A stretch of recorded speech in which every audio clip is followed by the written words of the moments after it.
Etela entry, మరి కేంద్ర మంత్రివర్గ విస్తరణపై రాజకీయ వర్గాల్లో జోరు చర్చ. తెలంగాణ బీజేపీలో కొత్త సమీకరణలకు తెరలేపిన ప్రచారం. హోంశాఖ సహాయ మంత్రి పదవికి ఈటెల రాజేందర్ పేరు పరిశీలన. బీసీ సామాజిక వర్గ సమీకరణలపై అధిష్టానం ప్రత్యేక దృష్టి. భగీరథ్ ఫోక్సో కేసుతో రాష్ట్ర రాజకీయాల్లో వేడెక్కిన వాతావరణం. బండి సంజయ్ మరి పదవిపై పెరుగుతున్నటువంటి రాజకీయ ఒత్తిడి. మరి అధికారిక ప్రకటన లేకపోయినా ఢిల్లీ వర్గాల్లో ఉత్కంఠ. ఏం చేస్తారంటే, ఇది ఎవరికి ఆలోచన రానటువంటి విషయాలను ఆలోచన వచ్చే విధంగా మెల్లగా బూస్టప్ చేస్తారు.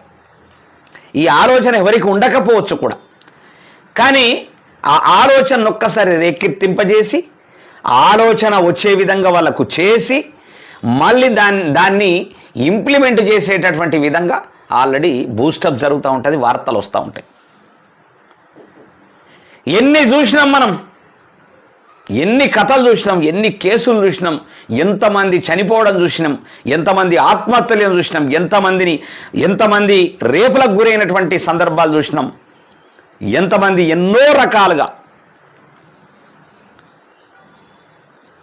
రకాలుగా మరి మనం వార్తలు చూసినాం.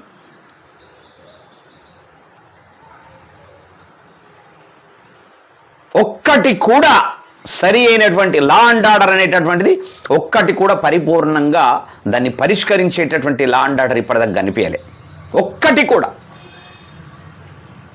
ఒక్కటి సరి అయినటువంటి పద్ధతిలో లా అండ్ ఆర్డరు, కోర్టులు సరి అయినటువంటి పద్ధతిలో మరి వ్యవహరించినయా ఒక్కసారి ఆలోచించండి. లేదు,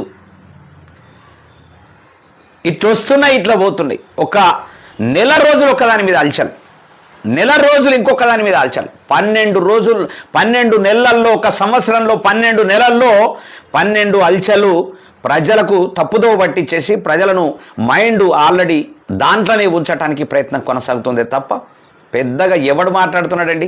విద్య మీద మాట్లాడే దిక్కు దివాన్ ఉందా? ఫోక్సో కేసు మీద,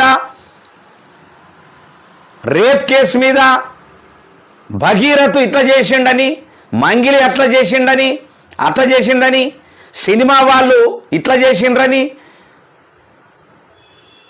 నాన్వేష్ అనేటాడు ఇట్లా చేసిండని, అట్లా చేసిండని, ఐబొమ్మరావు ఇట్లా చేసిండని, ఇంకా ఇతరాత్ర అనేక మంది ఉన్నారు. వాళ్ళ మీద కథనాలు అంటే దుర్మార్గమైనటువంటి పనులు చేసినటువంటి వాళ్ళ యొక్క